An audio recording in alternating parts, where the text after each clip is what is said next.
afternoon, everyone.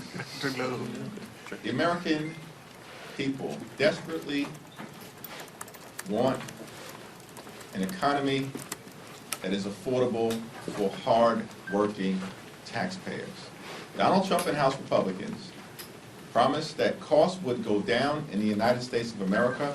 Costs aren't going down, they're going up. They certainly have not gone down on day one, as Republicans promised the American people.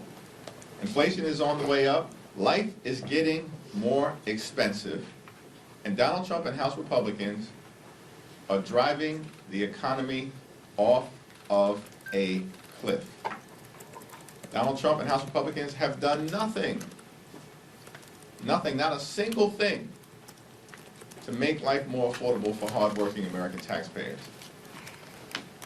The one big ugly law will do nothing to meaningfully address the cost of living crisis that we have in this country. In fact, the one big ugly law will make life more expensive for everyday Americans, particularly as it relates to utility bills in this country. Utility bills are going to go up as a result of the actions that have been taken by Donald Trump and Republicans. More than 17 million people are going to lose their health care as a result of the action taken by Donald Trump and Republicans. Children, veterans, and seniors who are hungry are going to lose their nutritional assistance as it relates to the actions taken by Donald Trump and House Republicans connected to the one big ugly law.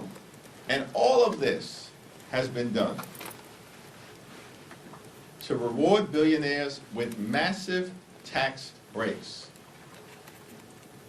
and at the same time skyrocket and explode the debt by more than $3 trillion. It's unconscionable what Donald Trump and House Republicans have done to hurt the American people. The job of those of us who are in public service should be at all times to make life better for everyday Americans, to improve the quality of life for the American people, to ensure, as Democrats are focused on, that when you work hard and play by the rules in the United States of America, you should be able to afford to live the good life. Good paying job, good housing, good health care, good education for your children, and a good retirement. That's the American dream, and far too many people are unable to achieve it, even though they're working hard and playing by the rules. Republicans haven't made it easier to achieve the American dream. They are making it harder for everyday Americans, and that's a shame. Questions? Mr. Leader, good morning. Good afternoon, I should say. Good to see you. Do you expect any delay tactics tonight to try to stall this? You set a record with a speech just a couple of weeks ago. Well, it's not clear what the challenges are right now in terms of why Republicans have been unable to bring these bills to the floor so we can actually debate them and lay out for the American people why their efforts to slash and burn funding is going to hurt public health, public safety, and the dissemination of public information to places like small towns and rural America. That's going to be the impact of the rescissions package. And so, as of the moment, we're just looking forward to an active and robust debate on the House floor so we can lay out for the American people why Republicans continue to take steps to hurt them as opposed to helping them. So not anticipating a magic minute like you did a couple of weeks ago? I do expect to participate in the debate, and I expect that I will speak longer than a minute. Mr. Leader, though, Thank you, Mr. Leader. I want to get your reaction to comments that OMB Director Russ Vought made at a breakfast with reporters this morning when he said that he didn't think that the appropriations process should be bipartisan going forward. Do you agree with that? What are your comments on the appropriations process if this rescissions package passes? Do you think that that hurts the spirit of bipartisanship that you try to approach these negotiations with? The Trump administration and House and Senate Republicans are trying to march America toward a painful government shutdown. That's the reality. We've known that to be the case, and now Russell Vought is saying the quiet part out loud,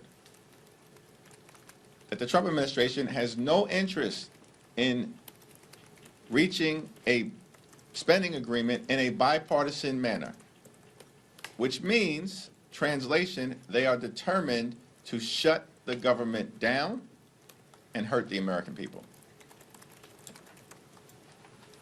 Just to be clear, are you considering a possible speech that would be long enough to mean the deadline for passing rescissions tomorrow night could pass? I'm surprised how much attention the Magic Minute is generating at this particular point in time. Well, the fate of all this money could come to that. I think Democrats are going to continue to fight hard and do everything we can to make sure that we are pushing back aggressively against this rescissions package, which is going to hurt the American people. Speaker Johnson's reportedly considering putting a non-binding resolution on the floor calling for the release of all the files related to Jeffrey Epstein. Would that be satisfactory at this moment, or do you think Democrats at this point need to see something like the Khanna Amendment, which would actually force the release of those documents? The Khanna Amendment is the most appropriate step that can be taken in order to provide the American people with the transparency they deserve in terms of this whole sordid, scandalous, and corrupt Jeffrey Epstein matter. This is very simple.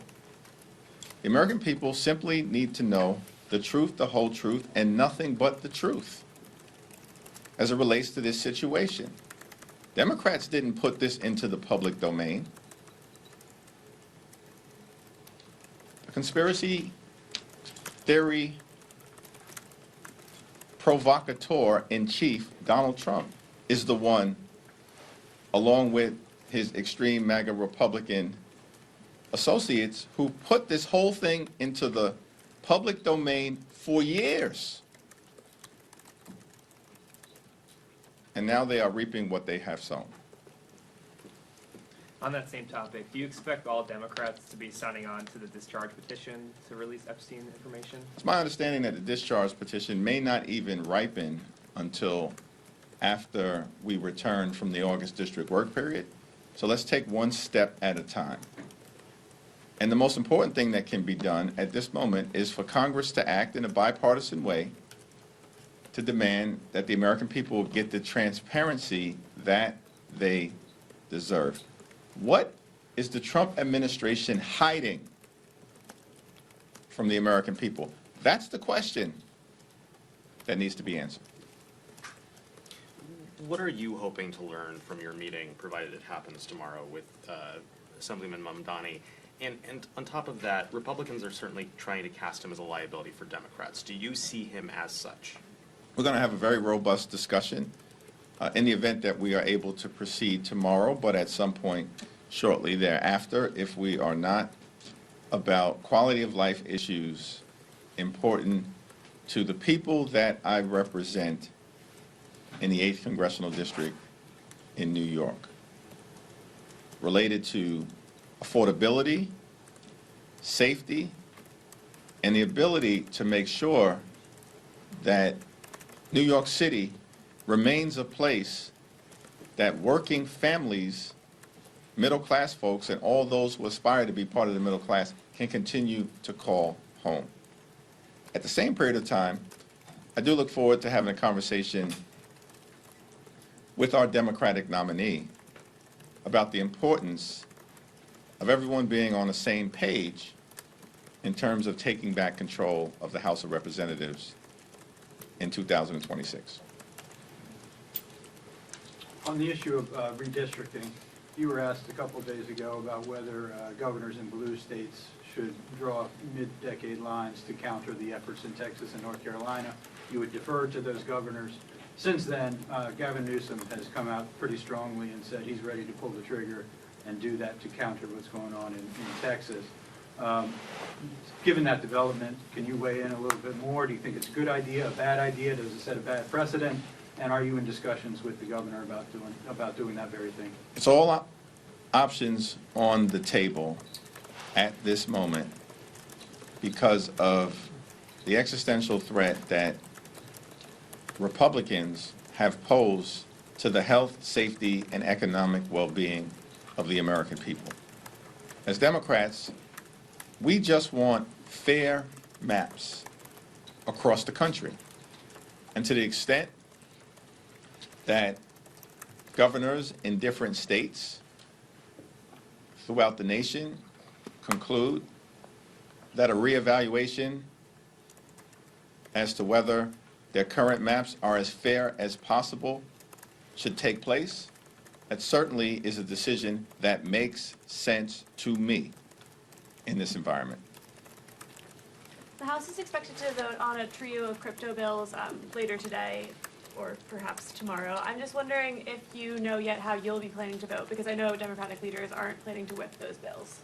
I certainly will make a decision about all three bills in advance of me arriving on the floor of the House of Representatives. We, as you have pointed out, have made the decision not to whip those bills, and so every single member, myself included, are evaluating the individual merits of each of those pieces of legislation to determine what makes the most sense for the communities that we're privileged to represent. And relatedly, with the defense bill, the total defense spending this year is going to be at or above $1 trillion for the first time. I'm wondering if you have any specific concerns about the spending there, allocations, if you think it should, be different in any significant ways. Here's the thing about Donald Trump, House Republicans, and the GOP. These are people who have for years claimed to be the party of fiscal responsibility. They're not the party of fiscal responsibility. These people are reckless and irresponsible as it relates to taxpayer dollars. Republicans just passed this one big ugly law that explodes the debt and the deficit and is leading America down a path of potential economic disaster and bankruptcy as a result of Republicans jamming this extreme partisan bill down the throats of the American people. We clearly have to get our fiscal house in order, but it is certainly the case that Republicans have zero credibility as it relates to spending taxpayer dollars in a manner that is efficient, effective, and equitable. Politics, at the end of the day, is about the management of public money. And the one thing that is clear right now is that Republicans have determined to manage that money in a way that hurts everyday Americans and rewards billionaires with massive tax breaks. And they clearly are also in the business of rewarding their donors and special interests that they feel will serve their political interests, but that we know undermine the public interest. Last question. Thank you, Leader. A new report came out a couple months ago saying that Social Security funds, as well as some other entitlement programs, may be on, at risk of losing money sooner than expected. What do you think the Democrats' strategy should be to save those programs from solvency? Is it just simply taxing the rich, or are there other strategies that you have? Well, let me first make the observation that Social Security and Medicare are not entitlement programs.